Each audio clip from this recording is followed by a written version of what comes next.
C'est vrai que Paris, c'est la ville la plus dense d'Europe. Donc c'est vrai que les gens sont habitués à vivre dans des appartements extrêmement petits, de maximiser à fond les espaces. Moi, je suis partisane de vivre dans les petits espaces. En fait, je pense que je pourrais jamais vivre dans une maison immense, sauf si j'ai une famille avec 20 enfants. Je trouve que d'être dans un petit espace, ça nous permet de contrôler ce qui s'y passe, que ça contribue aussi au bien-être physique, mental. J'aime bien les petits espaces optimisés, mais moi, si j'avais le choix entre une grande maison et un petit appartement, je préfère vraiment le petit appartement. Je suis Hugo Vince. Je suis Caroline Darvaux. Et bienvenue dans notre appartement de 69 mètres carrés à Saint-Ouen, au cœur des Puces, à côté de Paris. Ah, mais tu t'es chauffé là. Je me suis senti inspiré.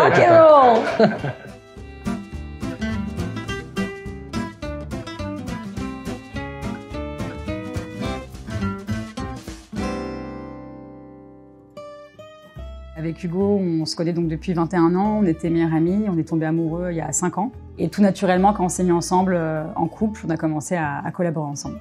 J'ai décidé de devenir architecte, ça s'est fait assez naturellement. J'ai toujours aimé tout ce qui était un peu créatif. Et du coup, assez naturellement, je suis dirigé vers l'architecture d'intérieur. Moi, je suis artiste peintre et muraliste, c'est-à-dire que j'ai une pratique qui est scindée en deux, à la fois de la peinture sur toile et à la fois des fresques monumentales dans l'espace public. En fait, on a des amis qui habitaient dans cet appartement. On est venu dîner un soir, ils nous ont dit qu'ils vendaient l'appartement et ça s'est fait assez rapidement. On n'avait qu'un garçon à l'époque quand on a acheté cet appartement. Quand on a su qu'on allait avoir du coup des jumelles, on s'est tout de suite dit on va changer d'appartement. On s'est dit que ça va être trop petit avec 2 chambres. Et très rapidement, on s'est dit qu'on était vraiment bien dans cet appartement. Étant une famille d'abord de 3, puis ensuite de 5 personnes, c'est sûr qu'on a dû optimiser chaque espace, de le rendre à la fois beau mais aussi fonctionnel. Ce qu'on voulait vraiment de base, et c'est pour ça qu'on a tout peint en blanc, c'était vraiment d'avoir comme une toile, comme dans le travail de Caroline, où on arrive et puis on vient mettre de la couleur. On voulait vraiment que ce soit un lieu très vivant qui inspire aussi les gens. C'était vraiment important pour nous de travailler notre intérieur, qui soit esthétique, qui nous ressemble et qui soit vraiment pratique, où une famille peut vivre de façon tout à fait normale.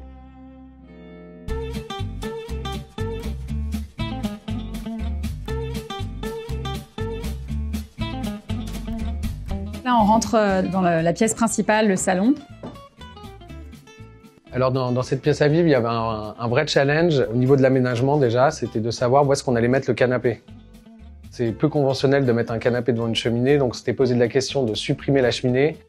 Du coup, on a décidé de vraiment totalement assumer l'agencement et le fonctionnement de la pièce et de mettre le canapé vraiment devant la cheminée. On trouve qu'au final, ça fonctionne plutôt assez bien. Il y avait aussi un challenge assez important, c'est qu'on voulait vraiment une bibliothèque et on savait pas du tout comment on allait la concrétiser, la dessiner. Est-ce qu'elle était posée au sol? Est-ce qu'elle allait être suspendue? Est-ce qu'on allait mettre de la couleur encore une fois? Est-ce qu'on allait travailler avec la laque? Et au final, je pense qu'on a pris la bonne décision de faire quelque chose de très discret, dans les mêmes teintes que le mur, comme si un peu c'était le mur qui devenait une excroissance. Et on voulait vraiment avoir ce côté linéaire, fonctionnel, et en même temps un peu enfantin, un peu Memphis design, sans avoir le côté couleur. On a cette commode de Garance Vallée qui a fait pour Monde Singulier, un meuble un peu hybride qui permet d'avoir une fonction un peu connexion entre les 2 espaces.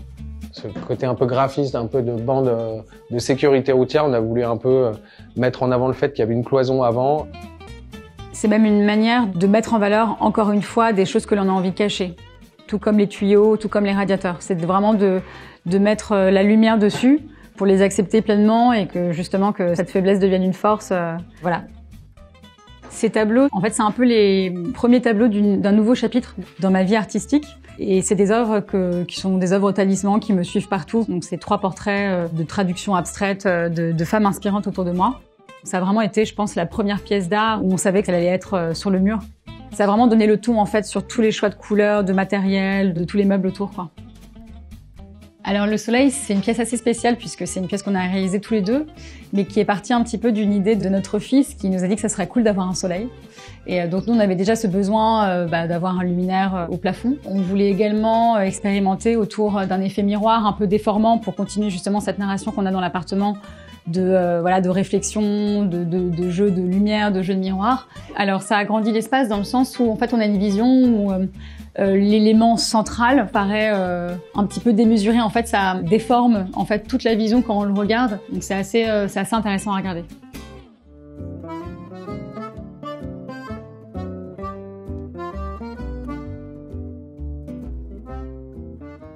Le plus gros challenge dans cette pièce, je crois que c'était vraiment d'arriver à créer une cuisine fonctionnelle sans avoir le côté vraiment intrusif sur la partie pièce de vie. Ce qui était vraiment le plus compliqué, c'était de savoir où est-ce qu'on allait mettre le frigo.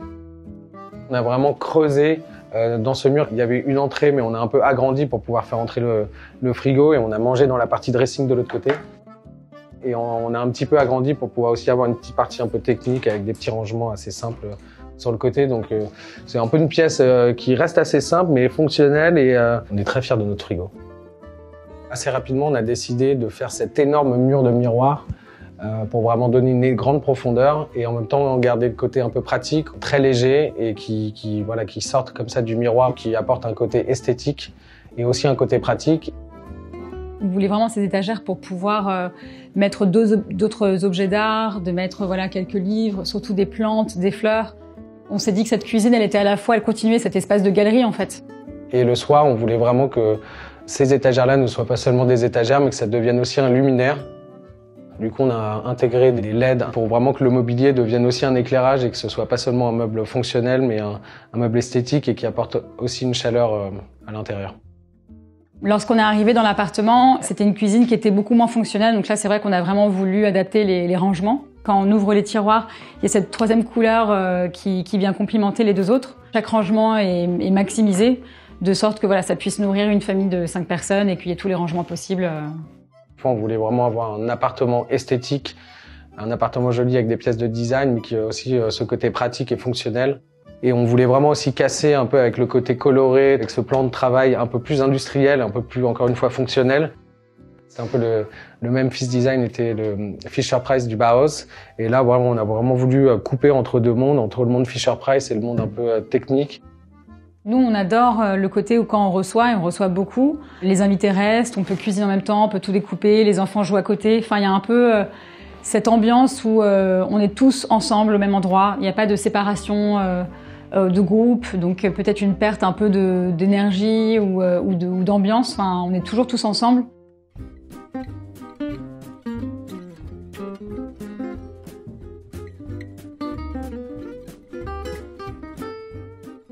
Alors nous sommes maintenant dans la chambre à coucher, la chambre parentale. C'est une pièce assez unique parce que c'est la seule qui a 2 portes, qui permet vraiment cette circulation d'énergie, de mouvement. Au niveau de la chambre, tout s'est orienté par rapport à l'achat de nos draps, par rapport à l'achat de cette toile. On a tout de suite vu un peu une tonalité dans les tons violets, donc ça c'est une toile de Clément Davout. C'est notre salle d'amour et donc on voulait vraiment en fait par la suite dessiner cette tête de lit qui fasse un petit peu penser aussi à un love hotel. On a réalisé cette tête de lit en bois de loupe. On a apporté une finition glossy pour garder un peu cette thématique de reflet et de miroir. Et pour casser un peu ce côté un peu love hotel des années 60, on a été beaucoup plus radical et on a essayé de faire quelque chose au niveau du lit, totalement cubique et monochrome, et pour faire un peu disparaître la structure. Donc on a redessiné ce lit qui est en fait un lit coffre entièrement recouvert de miroirs, le même miroir qu'on a utilisé dans l'entrée. On a pu réaliser plusieurs endroits, une collaboration avec une artiste qui fait des vitraux, qui s'appelle Rebecca Requier. Donc là, c'en est une. On voulait vraiment en fait faire un dessin aussi qui fasse penser à un soleil qui se lève ou qui se couche. Et c'était aussi l'idée d'avoir vraiment apporté de la lumière dans cet espace de circulation tout en apportant de la couleur. On vient un peu sur le même principe que des étagères de la cuisine le mobilier devient un luminaire. Pour cette tête de lit, on a vraiment intégré donc du coup ce LED, d'ailleurs qui est très chaud, qui donne vraiment une ambiance beaucoup plus chaleureuse et très feutrée.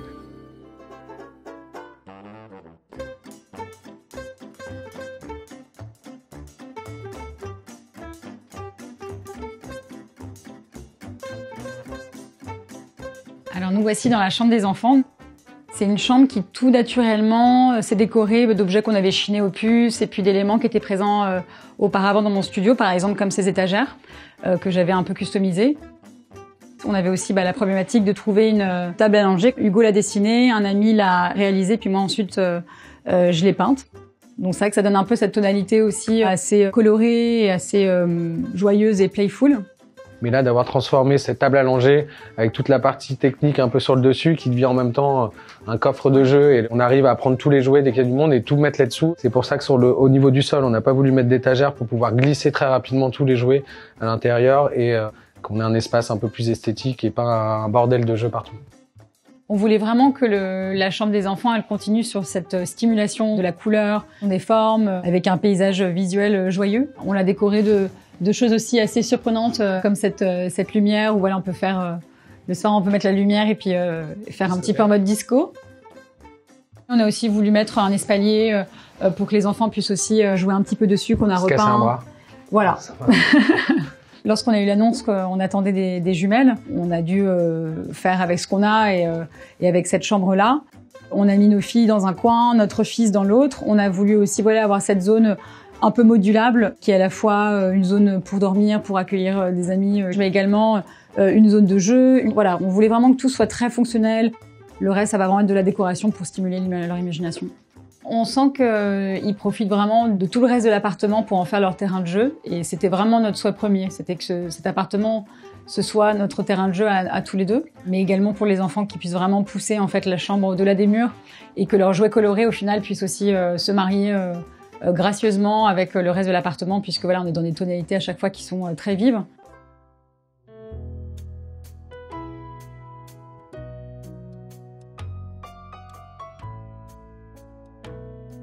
Donc nous voici dans l'entrée de l'appartement où on peut voir voilà tout un travail d'effet miroir aussi bien au plafond que sur la porte d'entrée où il y a des rangements pour vraiment avoir cette amplitude de jeu de réflexion, d'agrandissement de l'espace, de pouvoir vraiment s'amuser avec voilà le reflet de la lumière qui n'est pas forcément très présente dans l'entrée de l'appartement. Après, on a voilà, encore une fois des pièces qu'on a chinées un petit peu.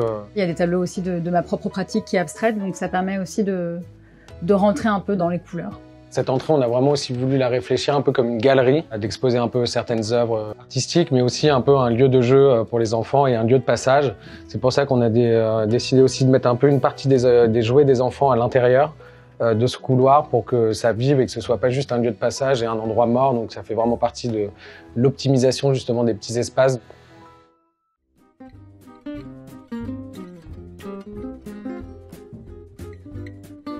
C'est assez agréable d'être dans cette quête de transformation. Bon, je pense qu'on ira de projet en projet. Il n'y aura jamais ce moment où on se dira « Ah, c'est terminé ». Moi, je suis un éternel insatisfait. Enfin, j'ai toujours envie d'aller un petit peu plus loin. Et en tout cas, je considère vraiment, en tout cas, l'intérieur comme le nôtre, l'histoire et la décoration d'une famille, d'un appartement. C'est jamais vraiment fini. Je trouve que c'est ça qui est intéressant et assez excitant. C'est que tout peut encore changer. Enfin, ça change vraiment en fonction des périodes de l'année, des moments de vie. Donc, c'est jamais vraiment terminé. Moi, je pense que d'être confiné dans des petits espaces, ça nous permet aussi de déployer de liberté dans notre tête et d'essayer justement d'être plein de ressources et de faire des choses, d'agrandir en quelque part.